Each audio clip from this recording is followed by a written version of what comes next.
화성 리튬 전지 공장 화재 참사입니다. 어제까지 공장 2층에서 22명이나 되는 사망자가 나왔는데 마지막 실종자 1명을 못 찾았습니다. 그런데 오늘 낮에 이 1명을 마저 찾았습니다. 사망자는 23명으로 늘어났습니다. 먼저 이 시각 현재 화재 현장 상황 어떤지 알아보겠습니다. 자, 구자연 기자, 현장에서 지금 합동 감식이 진행되고 있다고요? 네, 경찰은 오늘날 12시부터 국과수 등 6개 기관 합동 감식에 착수했습니다. 비슷한 시각 공장 2층에서 실종자 1명이 수습되면서 사망자는 모두 23명으로 늘었습니다. 소방당국은 최초 발화 지점과 가까운 곳에서 실종자 시신을 발견했다고 밝혔습니다. 발견된 장소가 장시간 열을 받은 곳인데다 붕괴된 건물의 잔해 아래에 깔려 있어 발견과 수습에 시간이 걸렸다고 설명했습니다. 수습된 시신이 누구인지는 다른 희생자들과 마찬가지로 훼손이 심해 DNA 분석이 필요한 상황입니다.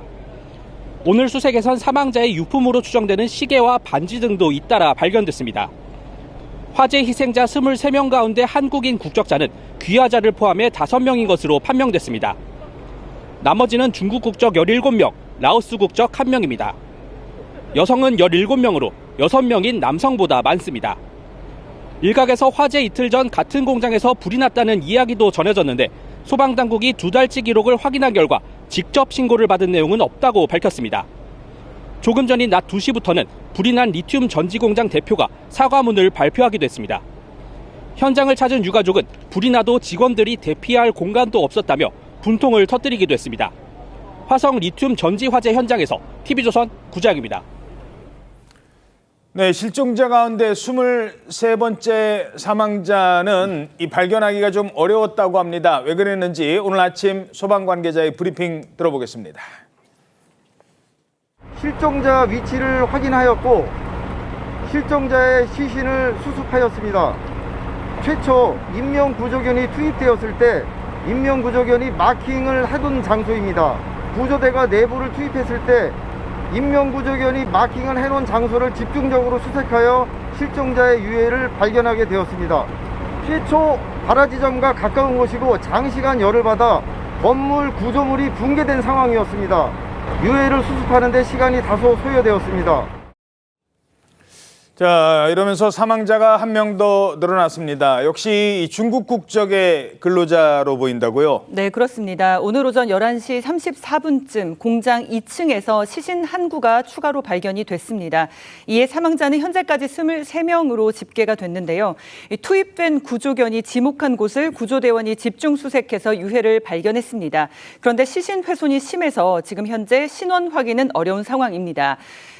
그런데 소재가 확인되지 않았던 마지막 실종자, 중국 국적 근로자일 가능성이 높은 것으로 보이는 상황인데요. 추가 유해가 발견이 되면서 경찰과 소방, 국립과학수사연구원 등 관계자 30여 명이 합동 감식에 들어간 상황입니다. 그리고 이 업체의 모 회사의 대표가 대국민 사과를 발표를 했는데 이번 사고로 부상과 피해를 입은 모든 분들에게 사과의 말씀을 전하면서요. 지역 주민과 국민 여러분께 심려 끼친 점도 머리 숙여 깊이 사과드린다고 밝혔습니다. 그러면서 사태 수습을 위해서 최선을 다할 거고 재발 방지 등 후속 조치를 위해 모든 노력을 다하겠다 이렇게 전했습니다. 단 15초 만에 2층 작업실 전체가 연기로 뒤덮였다고 합니다. 현장에서 겨우 탈출할 수 있었던 근로자들은 당시 상황에 대해서 눈앞이 전혀 보이지 않을 정도였다고 말하고 있습니다. 먼저 비상벨 소리 듣고 그다음에 위층에서 터졌네? 사고 났네? 라고 인지할 정도로 계속 밀었으니까요. 가득 찼었죠. 2층 복도까지. 예, 바깥에를 중간에서 못 나갈 정도로 2층 복도가 완전히 꽉 찼었습니다. 마스크는 항상 착용되어 있고요. 그 상태로 그냥 움직이고 나갔습니다. 자, 그런데 CCTV를 보면 작업자들이 이 소화기로 초기 진화를 시도한 것으로 알려지고 있습니다. 배터리 공장이거든요. 자, 한국안전전문가협회 이승규 회장과 함께 알아보겠습니다. 안녕하십니까? 네, 안녕하세요. 자, 일단 왜 이렇게 불이 커졌다고 보십니까? 이미 이 화재는 일반 화재가 달리 우리가 계속 지금 보도되고 있었지만은 리튬 배터리 화재이기 때문에 이 예. 보통 화재와는 달라서 한번 확산이 되면은 폭발하는 이런 과정이거든요. 예. 연쇄적으로 폭발해서 일반 화재와 달리 걷잡을 수 없는 이런 상황이라고 보입니다. 예. 그러면 이런 경우에는 소화기로 불 거거나 뭐 물로 불을 거면 안 되는 거예요, 배터리는? 그렇습니다. 지금 리튬이라는 얘기는 지금 물하고는 상극입니다. 우리가 봤을 때. 왜냐하면 리튬 이 자체가 물과 반응을 하면 수소가 발생이 돼요. 예. 수소라는 얘기는 지금 폭발성이 있지 않습니까? 아하. 자연적으로 폭발할 수가 있어요. 몇백 도 이상이 되면 자연 발화가 됩니다. 그러는데 발화하기 전에 만약에 불씨가 있었다라고 하면 또 폭발이 되거든요. 예. 그렇기 때문에 이 물로 껐다가 하면 더 가중된다는 얘기죠. 아, 그렇군요. 그러면 이게 배터리 같은 경우는 물을 타면 수소가 발생할 수 있기 때문에 그럼 뭘로 꺼야 돼요? 그러니까 특수 약재 소화기가 있습니다. 아. 약품 소화기. 예. 공기를 차단하는 것이죠. 아. 그래서 이제 공장 대표 얘기로는 뭐 약재 소화기가 있었다라고 합니다. 그래서 우리가 지금 앵카께서 말씀하신 대로 지금 소화기를 분사를 했죠, 초기에. 그러나 그 초기가 어느 시간이냐는 얘기죠. 왜냐하면 이거는 순식간에 확산 속도가 굉장히 빨라 폭발하는 과정인데 예. 초기에 아주 순간적으로 이 약재 소화를 분사를 했으면은 진화가 되는데 아. 이미 확산 속도가 이 약재 효과보다 커져버리니까 의미가 없었다.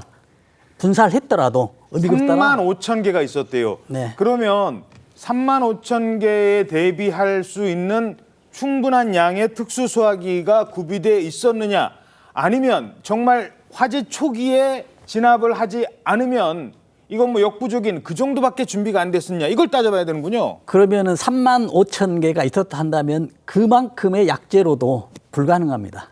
이미 폭발을 해버리거든요. 예. 우리가 지금 폭탄을 지금 약으로 진화시킨다라는 이런 논리거든요. 어허. 그건 맞지 않죠. 가장 초기에. 아. 그러나 지금 우리가 객관적으로 이론적으로 보면 초기에 진화할 수 있다라 보는데 리튬 배터리의 화재로 보면은 초기 진압이 너무 어렵습니다.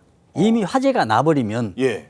지금도 마찬가지입니다. 전 화재도 마찬가지고 이미 전소된 다음에 대책을 세우는 것이 일반화되어 있습니다. 이미 기술로는 과학기술, 배터리를 이용할 수 있는 과학기술은 높아 있지만 거기에 대해서 진화할 수 있는 안전 대책은 굉장히 낮습니다. 아, 그게 지금 그렇군요. 현실입니다. 아, 그러면 만약에 비슷한 사고가 또 나도 이걸 초기에 진압하지 않으면 이렇게까지 커질 수 있다? 아, 당연하죠. 그렇기 때문에 초기에 진압하는 목적이 아닌 불이 나지 않는 이 제도로 가야 된다는 얘기죠. 아. 이미 불이 났다라고 하면 걷잡을 수 없다라는 지금 그런 결론을 내릴 수밖에 없는 상황입니다. 그만큼 위험하다는 겁니다. 초기 진화가 중요하고. 자, 허지연 변호사님, 이게 우리가 그냥 리튬 배터리 하면 우리가 자주 사용하는 그런 배터리 아닌가요? 네, 일단 리튬이라는 이 물질은 전기차, 휴대전화, 노트북 등 우리 생활 곳곳에서 사용하고 있는 물질입니다. 그런데 이게 1차 전지와 2차 전지를 좀 나눠서 보셔야 되는데요.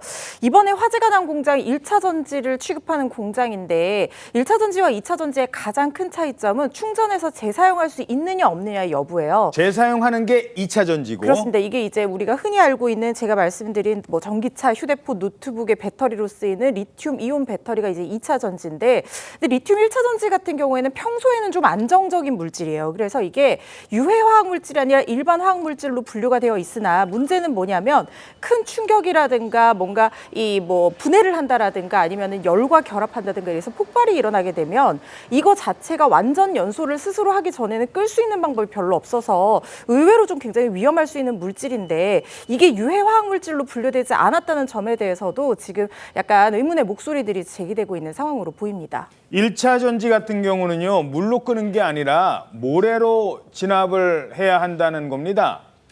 자, 그래서였을까요? 이 화재가 난 공장을 봤더니 대형 건물이면 꼭 있어야 될 이게 없었다고 합니다.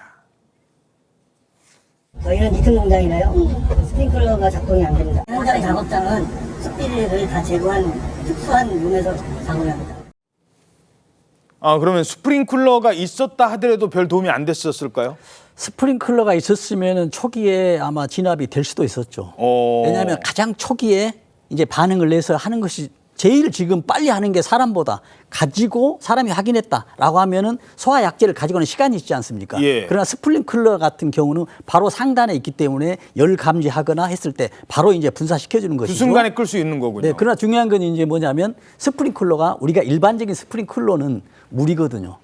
그러나 이 스프링클러가 설치돼 있더라도 물이었으면 더 악화시켰겠고 스프링클러가 이제 약재로 인해서 진압할 수 있는 용도였더라면 상당히 효과가 있었지 않느냐 이런 또 분석도 가능하죠.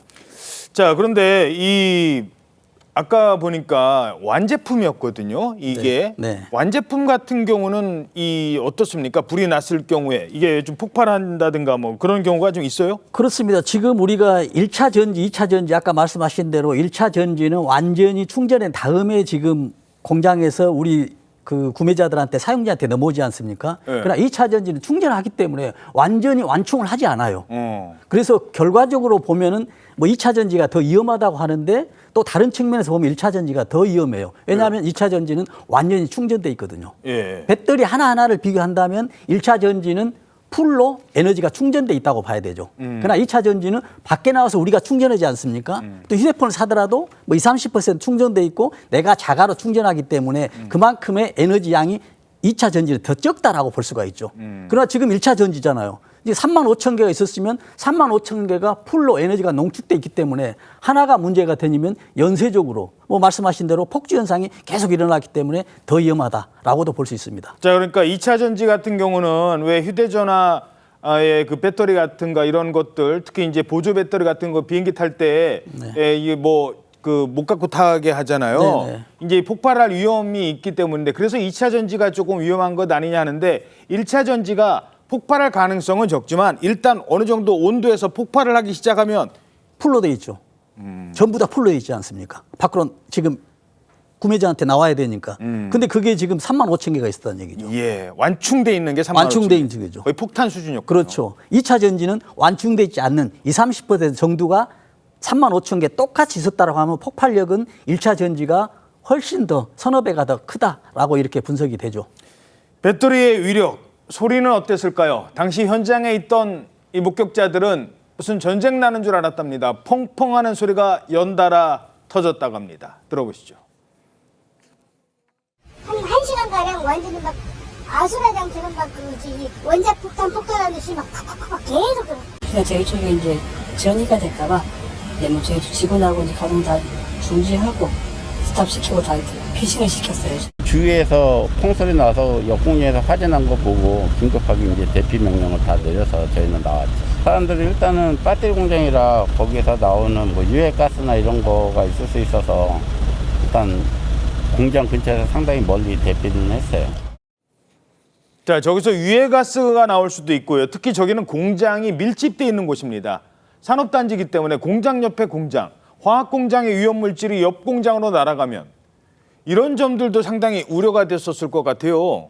예, 그렇습니다. 화재가 난 곳은 그 여러 공장이 그 밀집된 그 산업 단지였습니다. 이 인근 공장으로까지 화재가 번지진 않았지만 혹여나 만약에 번졌다라고 한다면 상당히 피해가 예상치 못할 만큼 컸을 것으로 예상이 됩니다. 환경부에 따르면 그 화재가 발생한 공장 건물 1층에 전해액으로 사용되는 그 염화티온이라는 그 소량의 물질이 존재한 것으로 파악이 됐는데 이 그 사고 현장 주변에서 해당 물질이 이제 연소해서 발생할 수 있는 뭐 황산화물이라든지 또 염화수소, 또 염소 발생 여부를 파악하고 있다고 합니다. 사고 초반에는 그 불산가스 유출이 이제 우려가 됐는데 이 불산가스는 통상 그 2차 전지 화재 시에 발생한 것으로 예상이 되는데 다행히 이제 이것은 1차 전지 제조 공장이었던 해당 현장에서의 그 누출 가능성은 좀 적다는 설명인데요. 화재 확산을 그 저지한 소방 당국에서는 이 배수문을 닫고 이 오염수가 포함된 그 소방수가 하천으로 유입되지 않도록 지금 막고 있다라고 합니다.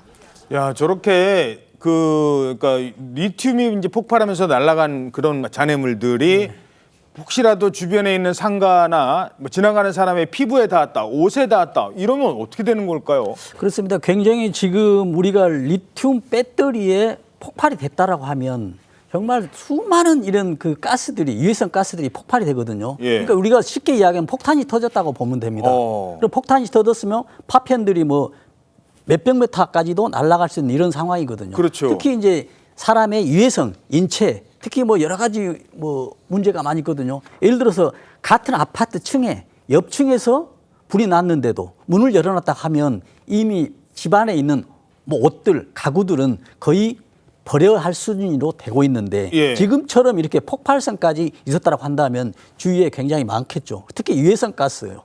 그래서 주변 사람들은 지금 상황이라도 지금 요즘 그 뭐 코로나 때 마스크를 많이 사용했지 않습니까? 그래서 예. 마스크를 사용하는 것도 지금 당분간은 어떤 좋은 방편이지 않나라는 그런 좀 얘기를 좀 하고 싶습니다. 그 주변에 뭐 어제 대통령 방문할 때도 마스크를 쓰고 갔었는데 그게 다 이유가 있었던 거군요. 현장 주변에는 마스크 착용이 필수적이군요. 그렇습니다. 상당히 이제 효과가 있죠. 지금 유해성 가스가 지금 공장뿐만이 아니고 지금 뭐 수백 미터까지는 그 유해성 가스가 지금 번지고 확산되고 있는 상황이기 때문에 지금도 마스크를 쓰는 것이 상당히 좋은 효과다라고 그렇게 말씀드리겠습니다. 예. 자, 갑자기 이렇게 불이 나면서 평소에 일을 하던 공장 직원들, 외국인 근로자들이 많았습니다만 누군가의 아빠였고 누군가의 엄마였습니다. 누군가에는 남편이었습니다. 그들이 참혹한 죽음으로 돌아오고 말았습니다. 유족들의 사연도 알려주고 있어요. 네, 그렇습니다. 유족들은 충격적인 소식에 이 황망한 표정을 감추지 못했는데요. 이 사고 초기에 구조가 됐지만 결국 사망한 한국인 50대 남성은 세 남매의 아버지로 알려졌는데 막내는 아직 고등학생인 것으로 알려져서 안타까움을 더했습니다.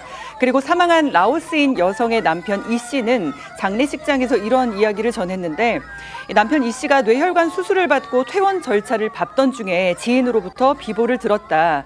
수술 전에 아내가 여보 수술 잘 받아라는 문자를 보냈는데 아이고. 이것이 마지막 문자가 되어버렸다며 오열하기도 했습니다. 그러니까 아내가 라오스 여성이었군요. 네. 참 이런 문자가 마지막 문자가 된 겁니다. 자, 대부분이 지금 신원 파악조차 안 되는 외국인 노동자들이라서 그 남의 나라에 와서 돈 벌겠다고 그렇게 고생하시던 분이었습니다. 자, 그런데 사고가 난 이 공장에서 이틀 전에도 불이 났었다.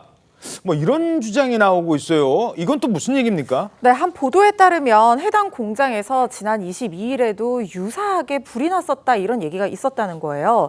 22일이면 이번 참사 불과 이틀 전인데 이번 사고로 부인을 잃은 이 중국인 남성 얘기에 따르면 이 불과 이틀 전인 지난 토요일에도 사고가 있었다고 아내가 얘기를 했다는 겁니다. 리튬 배터리가 터졌다라는 것이 이 아내의 전원이었다고 하는데 작은 사고였대요. 그래서 그냥 넘겼는데 소화기로 불을 껐다고 합니다. 그렇지만 어허. 잘 꺼지지 않았다는 거예요. 지금 이번 참사와 굉장히 맞물리는 부분이 있어 보이잖아요. 그리고 보도에 따르면 또 다른 중국인 남성도 아내가 지난주 토요일에 화재가 있었다는 얘기를 똑같이 했었다는 겁니다. 예. 그런데 아내가 회사에서 입단속을 시켰고 외부로 알려지는 것을 회사가 막으려고 한다라는 주장을 했었다는 거예요. 만약에 이 보도가 그리고 이 전원들이 사실이라고 하면 이틀 전에도 굉장히 유사한 사고로 배터리가 폭발해서 불이 났지만 이게 다행히 그때 당시에는 이 큰 사고로 번지지가 않아서 회사에서 이거를 대비를 하지 않고 막았다라는 건데 일단 소방당국에 따르면 이틀 전에 화재 신고가 없었다고 하거든요. 그렇다고 하면 이 어떤 회사에서 이거를 대해서 이 신고하지 않고 처리했을 그런 부분에 대해서도 우리가 가능성을 제기할 수 있는 부분이잖아요. 그때 당시에 이 부분에 대해서 적절한 조치를 취했더라면 이번 참사를 막을 가능성이 있었을 수도 있기 때문에 이게 중대재해처벌법과 맞물려서 회사 측에서 안전보건 확인 의무를 제대로 이행했는지 이 부분에 대해서 철저히 조사가 필요해 보입니다. 아직 화재 원인이 정확하게 나오진 않았습니다만 뭔가 화재 조짐이 있었다. 불이 날 환경이 조성이 돼 있었다.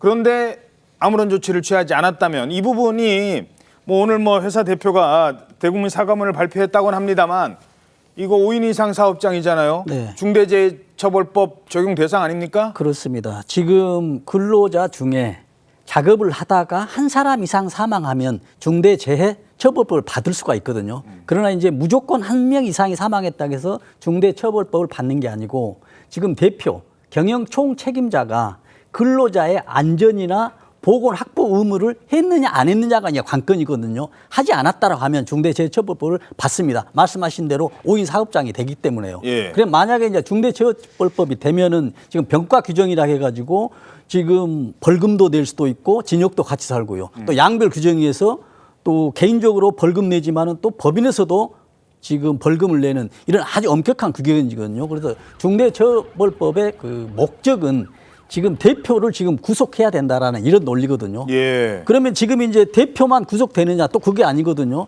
중대재해처벌법이 지금 발효되기 전에는 산업안전보건법이 있었거든요. 그래서 사업자는 제외하고 밑에 뭐 현장 공장장이라든지 뭐 현장 소장이라든지 실무자들 처벌했는데 그럼에도 효과가 없으니까 중대재해처벌법을 이제 발효가 돼서 대표자를 이제 구속한다라는 그런 상황인데 지금 상황에서 보면은 충분히 중대재해처벌법 현장이 되고요. 특히 이제 사업주의 안전보건 확보 의무 말씀하신 대로 며칠 전에도 불이 났는데 거기에 대해서 안전 확보 의무가 어떻게 됐느냐가 가장 중요한 관건으로 된다고 보고 있습니다. 예, 알겠습니다.